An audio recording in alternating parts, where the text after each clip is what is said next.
ஜிஎஸ்டியை compare பண்ணும்போது 2024 விட ஒரு 9% இன்க்ரீஸ் ஆயிருக்குன்னு நீங்கள் நேற்று கொடுத்துருந்தீங்க. வரி செலுத்தக்கூடியவர்களுக்கு நன்றின்னு சொல்லியிருந்தீங்க. ஆனால் இன்னொரு தரப்பு என்ன சொல்கிறாங்க, நடுத்தர மக்கள்லாம் வரி செலுத்தக்கூடிய நிலைமைக்கு ஆளாயிட்டோம், கஷ்டப்படுறவங்கிறாங்க. அதுக்கு என்ன? இது நான் உண்மையை சொன்னால் நீங்கள் கொஞ்சம் மீடியான்றதுனால உங்களுக்கு சொல்கிறேன். தயவு பண்ணி நான் சொல்கிறத நிஜமாக நீங்கள் உங்கள் ஆஃபீஸில் போய் ஆராய்ஞ்சு பாருங்கள். நான் ஜிஎஸ்டி பற்றி பேசும்போது நான் தனிநபராக பேசலை. அங்கே இருக்கக்கூடிய ஒவ்வொரு மாநிலத்திலேருந்து வரக்கூடிய அமைச்சர்கள், நிதி அமைச்சர்கள் எல்லாரோடும் உட்காந்து டிசிஷன் எடுக்கிறது தான் ஜிஎஸ்டி கவுன்சில். அதனால் ஜிஎஸ்டினா ஐயோ மோதி போட்டுட்டார் வரின்னு அந்த லைன் இங்கே எதுக்கோ வந்துட்டே இருக்குது. அது தப்பு. ஜிஎஸ்டி கவுன்சிலில் எல்லா மாநிலத்தோட ஃபைனான்ஸ் மினிஸ்டர்ஸும் இருக்காங்க. இது நம்ம முதல்ல புரிஞ்சுக்கணும். ரெண்டாவது, பார்த்தீங்களா நீங்கள் கேட்குற மாதிரி மிடில் கிளாஸ் மேலே கூட வரி போட்டாங்க இல்லைங்க. ஜிஎஸ்டி பிறக்கிறதுக்கு முன்னாடி 2017க்கு முன்னாடி கூட வேல்யூ ஆடட் டேக்ஸ் VAT, அதோடு இல்லாமல் ஸ்டேட்டில் எக்ஸைஸ் ஆக, அதை தவிர ஸ்டேட் லெவலில் இருந்த எத்தனையோ அடிஷ்னல் டாக்ஸஸ், கிட்டத்தட்ட 17 வரிகளும் 8-9 செஸ்ஸும் கலந்து தான் இன்றைக்கி ஜிஎஸ்டி ஆகிருக்கு. அது ஒவ்வொரு மாநிலத்திலும் இருந்த வரிகள் எல்லாம் சேர்த்து போட்டு தான் கலந்து ஜிஎஸ்டி பண்ணிருக்காங்க. அதனால் ஜிஎஸ்டி வந்த பிறகு தான் நம்ம மிடில் கிளாஸ் மக்களுக்கோ ஏழை மக்களுக்கோ அவங்களுடைய தினசரியில் உபயோகிக்கக்கூடிய பொருட்கள் மேலே வரி வந்துருச்சு அப்படின்ற அந்த வாதம் தப்பு. ஜிஎஸ்டி வரதுக்கு முன்னாடியிலேருந்தே வரி இருந்துச்சு. ஆனால் ஜிஎஸ்டி வந்த பிறகு நீங்கள் வந்த பிறகு நீங்கள் என்ன பண்ணீங்கன்னு கேட்டிங்கன்னா, முன்னாடி இருந்த வரி விகிதத்தை விட ஜிஎஸ்டி வந்த பிறகு வரி விகிதம் குறைஞ்சிருக்கு. அண்ட் இப்போ நடக்கிற முயற்சி, அதாவது குரூப் ஆஃப் மினிஸ்டர்ஸ் மூலமாக நடந்துட்டு இருக்கிற முயற்சி இன்னும் அதை குறைக்கிறதுக்கு தான். அதனால ஜிஎஸ்டி வந்த பிறகு தான் நம்மளுக்கு வரி வந்துருச்சுன்றது தப்பான வாதம். ஏன், அதுக்கு முன்னாடியும் இருந்துச்சு. ஆனால் கடைகளில் பில்லு கொடுக்கும்போது அதை காட்டியிருக்க மாட்டாங்க. இப்போ கடைகளில் bill central GST, state GST அப்படின்னு கிளியராக போட்டு உங்கள் கையில் கொடுக்கறதுனால நம்மளுக்கு இப்போ தோணுது, ஓஹோ இப்போ தான் நம்ம கட்டுறோமா, ஜிஎஸ்டி வந்த பிறகு தான் வரி கட்டுறோம் போல் இருக்கு அப்படின்னு தோணுது. தப்பது. முதலையும் இருந்துச்சு, இப்போவும் இருந்துச்சு. இப்போ நேர்மையாகவும் வெளிப்படையாகவும் அந்த பில்லில் நாங்கள் போடுறோம். இதை பாருங்கள், இது இந்த ஐட்டம்க்கு 5% வரி, அதில் 2.5 மாநிலத்துக்கு போகுது, மீதி 2.5 மத்திய அரசுக்கு வருது. அதை போட்டு காட்டுறதுனால இப்போ தான் வரி வந்துருச்சுன்னு நினைக்கிறாங்க. இல்லை. லாஸ்ட் பாயிண்ட்டு, ஜிஎஸ்டியில் எடுக்கக்கூடிய ஒவ்வொரு தீர்மானமும் எல்லா மாநில அமைச்சர்களுடைய ஒப்புதல் சேர்ந்து தான், அவங்களுடைய ஒப்புதலுடன் தான் டிசிஷன் நடக்குதே தவிர நான் ஒத்தி மாத்திரம் எனக்கு வேணும் இந்த வரி கொடுங்கன்னு கேட்க முடியாது. அதனால் ஜிஎஸ்டியை பற்றி நான் மீடியாவை தயவு பண்ணி கேட்டுக்கிறேன், கொஞ்சம் மக்களிடையே இதை பற்றி உணர்வு, அதாவது இதை சரியான புரிதலை ஏற்படுத்த முயற்சி பண்ண வேண்டுமாக.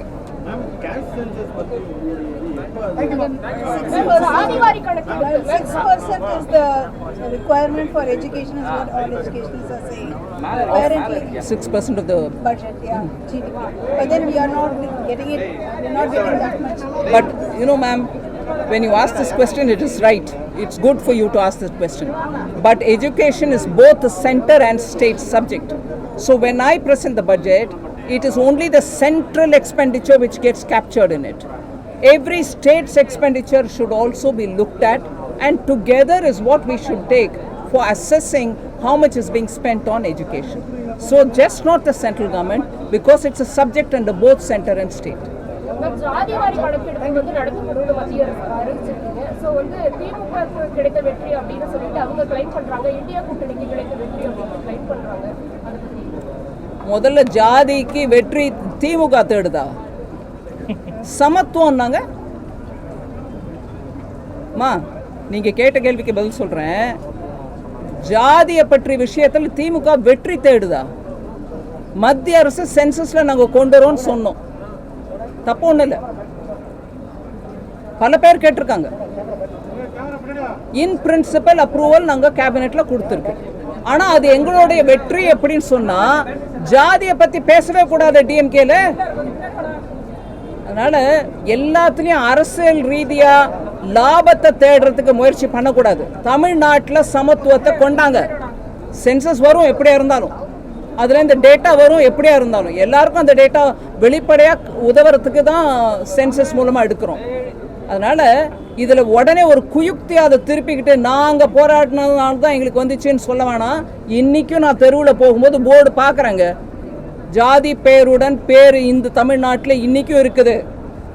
ஜாதி விவகாரத்தில் இன்றைக்கும் கழிவு, மனித கழிவை குடிநீரில் சேர்க்கறது இந்த தமிழ்நாட்டில் தான் நடந்திருக்கு. எங்கேயும் நம்ம கொஞ்சம் ஒரு விதமாக நாங்கள் நல்லா முன்னேறிட்டு இருக்கோம், வடக்கில் சில ஸ்டேட்ஸை பாருங்கள் முன்னேறல அப்படின்னு சொல்கிறீங்களே, அந்த ஸ்டேட்டில் கூட இந்த மாதிரி மனித கழிப்பை கொண்டு போய் தண்ணியில் குடிக்கிற தண்ணியில் சேர்க்கல.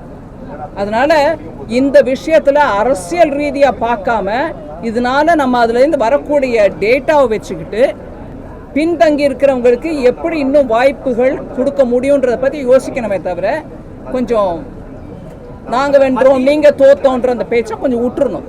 மத்திய அரசு இன்னும் நிதி கொடுக்க மாட்டேங்குது, இருந்தாலும் தமிழகம் தொடர்ச்சியாக முன்னணியில் இருக்குன்னு சொல்லி முதல்வர் சொல்லிட்டு இருக்காரு. நான் ஒவ்வொரு முறையும் பேசிட்டு தான் இருக்கேன், எவ்வளோ நம்ம கொடுக்குறோம், எவ்வளோ கொடுக்கல, எல்லா ஸ்டேட்டுக்கும் எப்படி கொடுத்துருக்கோம். எனக்கு ப்ரைவேட்டாக சில மெம்பர்கிட்டேருந்து, அதாவது ஆளுங்கட்சி இங்கே இருக்கக்கூடிய ஆளுங்கட்சிக்கிட்டேருந்து மெம்பர்கிட்டேருந்து நான் பேர் எடுக்க விடும்போது அவங்கக்கிட்டேருந்து மெசேஜ் வருது, நன்றிங்க வேலைவாய்ப்பு திட்டம் இருக்குது பாருங்க, கிராமப்புற வேலைவாய்ப்பு திட்டம் மன்ரேகா, அதுக்கும் பணம் கொடுத்துருக்கோம். ஓ நன்றி, அந்த பணம் வந்துருச்சு. ப்ரைவேட்டாக எனக்கு நன்றி, பப்ளிக்காக இது நீங்கள் புரிஞ்சுக்கிட்டா சரிதான். ஒரு சீரியஸான இஷ்யூ என்னன்னா, சிபிஎஸ்சியில் படிக்கக்கூடிய ஸ்டூடெண்ட்ஸுக்கு 3rd, 5th and 8th 30 மார்க்குக்கு கீழே வாங்கினா ஃபெயில் பண்ணுங்க, ஆல் பாஸ்ங்கிற சிஸ்டமே வேணான்னு சிபிஎஸ்சி சொல்கிறாங்க. இதுக்கு வந்து கடுமையான ஒரு எதிர்ப்பு தமிழ்நாட்டிலேருந்து வந்திருக்கு.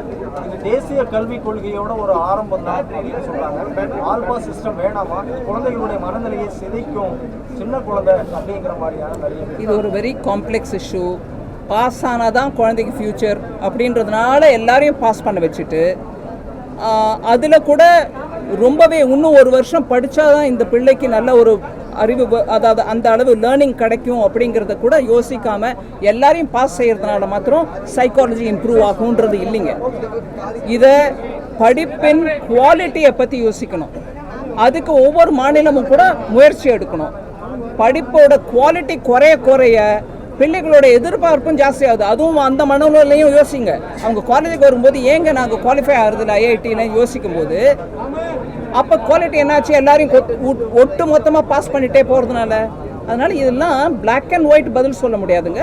அந்த விஷயத்தை இன்னும் அந்த நிபுணர்களோடு உட்காந்து பேசி முடிவெடுக்கணும். ஐயா நீங்கள் ஏதோ கேட்டீங்க. மேம், தொடர்ந்து எந்த ஒரு திட்டம் தமிழ்நாட்டில் செயல்படுத்தினாலும் மத்திய அரசுக்கு எதிராக சட்டமன்றத்தில் தீர்மானம் நிறைவேற்றாங்க. எப்படி பார்க்குறீங்க நீங்கள் எப்படி பார்க்குறீங்களோ அப்படி தான், நீங்கள் கேள்வியில் எப்படி பார்த்தீங்களோ அப்படி தான் நானும் பார்க்குறேன். எந்த ஒரு செயல்பாட்டுக்கும் இங்கே ஒரு தீர்மானம் வந்துடும், இல்லை இதை நாங்கள் ஒத்துக்க மாட்டோம், எங்கள் தமிழர்களின் மனோநிலை எப்படி இல்லை அப்படின்லாம் சொல்லுவாங்க. தமிழகத்துல கிரானைட் ஊழல்களை கொண்டு வந்து ஒரு நிமிஷங்க, நீங்க ஒருத்தரே கேட்குறீங்க, இவங்க ஒருத்தரே கேட்குறாங்க, வேற யாராவது கேட்கணுமா? இல்லைங்களா? நான் வரேன் உங்ககிட்ட வரேன்.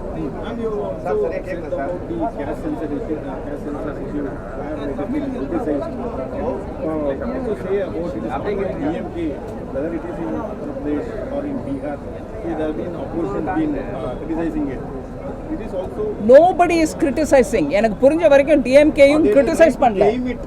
They are claiming the victory for themselves. அதேதான் நார்த்லயுமே நீங்க கேட்குற கேள்வி அதுதான். In English I'll tell you, opposition is not there for having brought census head count into the caste census, jati census into the caste into the survey, the census survey. The census will include it has been announced. Nowhere is people saying no, but the opposition which is saying it because you're doing what we've been demanding. That is all the line which I'm saying elsewhere. சொல்லுங்க நீங்க. தமிழகத்துல granite ஊழல்களை கொண்டு வந்த முன்னாள் IAS அதிகாரி சகாயம் IAS உயிருக்கு ஆபத்துன்னு சொல்லி வெளிப்படையா சொல்லியிருக்காரு. நேர்மையாக இந்த வழக்கு விசாரிக்கப்படணும் அப்படின்னு யார் விசாரிச்சுட்டு இருக்காரு? இல்லைங்க, விசாரிச்சுட்டு இருக்கிறது யாரு? பின்ன இல்லைங்க, நீங்க அந்த கேள்வி என்ன கேட்கக்கூடாது. விசாரணை செய்யறது, ஒரு நிமிஷம் கேளுங்க, நான் என்னோட முறையில் பதில் கொடுக்குறேன். விசாரணை செய்கிறது தமிழ்நாட்டில், விசாரிக்கப்படுவது ஒரு அதிகாரியை, இன்னும் 4-5 பேரை. அவங்கள ஒரு பயம் வருது, எனக்கு ப்ரொடெக்ஷன் வேணும்னு கேட்குற மாதிரி நீங்கள் சொல்கிறீங்க. ஸோ விசாரணை ஃபேராக நடந்துச்சுன்னா அந்த பயம் இருக்கக்கூடாது. அதிமுக பாஜக கூட்டணி ஊழல் கூட்டணி, அந்த கூட்டணி தோல்வி கூட்டணி, கட்டாய கூட்டணி அப்படின்னு முதலமைச்சர் சட்டப்பேரவை உட்பட அவர் செல்லக்கூடிய இடங்கள்ல எல்லாம் வந்து சொல்லிட்டு இருக்காரு. அதே போல கூட்டணி கட்சியினரும் கூட விமர்சனம் பண்ணிட்டு இருக்காங்க. அது எப்படி கூட்டணியை பற்றி விமர்சிக்கிறதுக்கு முன்னாடி கோர்ட் மூலமா அமைச்சராக உட்கார்ந்துருக்கிறவங்களை கோர்ட் மூலமா கேள்வி கேட்டு பதவி விலக வேண்டிய நிர்பந்தம் யாருக்கு வந்துச்சு? எந்த கூட்டணிக்கு வந்துச்சு? திமுக கூட்டணிக்கு வந்துச்சா இல்ல வேற யாருக்கா வந்துச்சா? ஊழல் காரணமாக கோர்ட், சுப்ரீம் கோர்ட் வரைக்கும் போய் இன்னைக்கு தேதிக்கு 2 அமைச்சர்கள், ஒரு அமைச்சர் ஊழல், இன்னொரு அமைச்சர் இன்னொரு விஷயம், இறங்கிக்கிட்டே இருக்காங்க பதவி, இல்ல கோர்ட் மூலமா கேள்வி கேட்டுட்டே இருக்காங்க. அப்பேற்பட்ட கூட்டணியை நடத்துகிற மாண்புமிகு அமைச்சர், முதலமைச்சர் அவர்கள் எங்க கூட்டணியை பத்தி பேசினா எனக்கு கொஞ்சம் என்ன புரியலைங்க. இது யாரை பத்தி பேசுறது? இங்கிலீஷ்ல சரி, இங்கிலீஷ்ல ஹூஸ் கோட்டிங் த பைபிள்னுவாங்க. நான் அந்த வார்த்தையை உபயோகிக்கல. எஸ்ன்னு ஆரம்பிக்கும் இல்லைங்களா? நம்ம எல்லாருக்கும் புரியும். அந்த மாதிரி இருக்குது வேற விவகாரம். உங்க கூட்டணியில ஆஃப் பண்ண வேண்டாம்ப்பா, நான் டிஎம்கே பத்தி சொல்றேன், வச்சுக்காங்க. உங்களுக்கு போகணும் செய்தி, உங்க தலையத்துக்கு போகணும். நீங்க கேமரா ஆஃப் பண்ணிட்டா உங்களுக்கு ஜாக்கிரதை. அவர் சொன்னார் பாருங்க, என்கொயரி நடந்துட்டு இருக்கு, எனக்கு ப்ரொடெக்ஷன் வேணும்னு. உங்களுக்கு ப்ரொடெக்ஷனுக்கோசம் நீங்க ஆஃப் பண்ணிடாதீங்க. மீதி சேனல் மூலமா எப்படியா இருந்தாலும் போகும், வைங்க, ஆன்ல வைங்க. அதனால ஊழல் கூட்டணிக்காரங்க எங்க கூட்டணியை பத்தி பேசினா எனக்கு சிரிப்பு வருது. சரிங்களா? கிளம்புறேன், ஃப்ளைட்டுக்கு நேரம் ஆயிடுச்சு. இவ்வளவு நேரம் கேட்கல.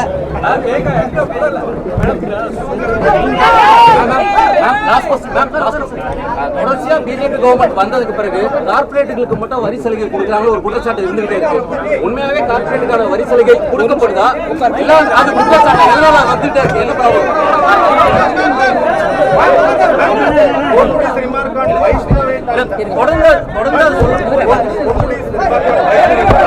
பிஜேபி கவர்மெண்ட் வந்ததுக்கு பிறகு தொடர்ந்து கார்பரேட்டுகளுக்கு மட்டும் வரி சலுகை கொடுத்துக்கிட்டே இருக்காங்க அப்படின்ற ஒரு குற்றச்சாட்டு சொல்லிக்கிட்டே இருக்காங்க.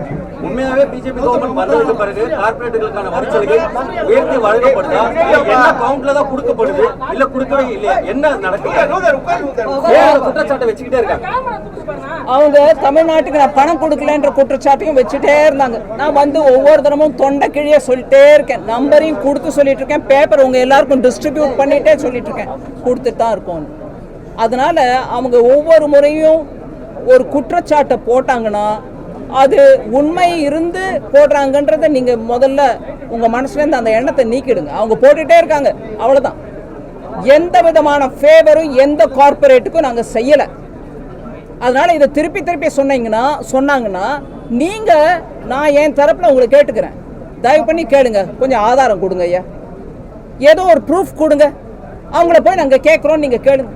எந்த விதத்துல எந்த கார்பரேட்டுக்கு கொடுத்துருக்கு நான் கேட்குறேன். ரெண்டாவது, இன்னைக்கு நாட்டில் ஒரு பாலிசி மூலமாக இண்டஸ்ட்ரி நம்ம நாட்டுக்கு வரணும், முதலீடு நம்ம நாட்டுக்கு வரணும்னு பண்ணிட்டு இருக்கையில தமிழ்நாடு கூட தான் முதலீடு வருது. இங்கே வந்து கார்பரேட் வைக்கிறாங்க பிஸ்னஸ். இவங்க ஏதாவது கொடுத்துருக்காங்களா அவங்களுக்கு? அதனால தான் வருதா? நாடு முழுவதும் கொள்கை சரியா இருந்துச்சுன்னா, நாடு முழுவதும் ஒரு ஸ்டேபிள் கவர்மெண்ட் இருந்துச்சுன்னா, நாடு முழுவதும் டாக்ஸ் பாலிசி சாதகமா இருந்துச்சுன்னா, எல்லாருக்கும் சாதகமா இருந்துச்சுன்னா அந்தந்த பிசினஸ் வளரும். இன்னைக்கு எம்எஸ்எம்இ வளருது, சிறு குறு தொழில் தமிழ்நாட்டில் வளருது. அவங்களுக்கு பண்ணலையா? கொள்கை ரீதியா பண்ணலையா? அதனால இந்த மாதிரி அடித்தளமே இல்லாத குற்றச்சாட்டுகளை அவங்க சொல்ல நான் உங்களை விண்ணப்பிச்சு கேட்டுக்கிறேன், ஆதாரம் கேளுங்க. எப்படிங்க சொல்றீங்க? அப்படி யாருக்கு என்ன ஆதாயம் பண்ணி கொடுத்தாங்கன்னு? நான் இன்னைக்கு பிரதமர் ஐயா கேரளால போய் விழுஞ்சம் போர்ட்டை இனாகரேட் பண்றாரு, சி போர்ட்டை. உலக அளவில் அந்த போர்ட்டுனால நம்ம நாட்டுக்கு பெருமை. ஆனா இத்தனை நாளா சொல்லிட்டு இருந்தவங்க யாரு? அடானி சொல்லிட்டே இருந்தாங்க. இன்னைக்கு அந்த அடானி மூலமா தான் அந்த போர்ட் வந்திருக்குது. அதை கொடுத்தது யாரு? அடானிக்கு காங்கிரஸ்காரங்க. காங்கிரஸ் தோழமையில இருக்கக்கூடிய திமுக இங்க ஆட்சியில் இருக்குது. இந்த கேள்வியை முதல்ல கேளுங்க. காங்கிரஸ் உம்மன் சண்டி அவர் இன்னைக்கு இல்லை, அவர் மறைந்த தலைவர். நான் அதனால அவர் பேர் எடுக்கிறதுக்கு என்ன மன்னிச்சுக்காங்க. அவர் டைம்ல அந்த ப்ராஜெக்ட் அடானிக்கு கொடுத்தாங்க. டெண்டர் இல்லை, ஒன்றும் இல்லை, அவர் கூப்பிட்டு கொடுத்தாங்க கையில். அப்படி செஞ்ச காங்கிரஸ் இன்னைக்கு தமிழ்நாட்டில் உட்கார்ந்துட்டு இருக்கும்போது கூட்டணியில இந்த மாதிரி கார்பரேட் கொடுத்துட்டேன்னா அது கார்பரேட் கொடுத்ததா இல்லையா கேளுங்க பின்ன.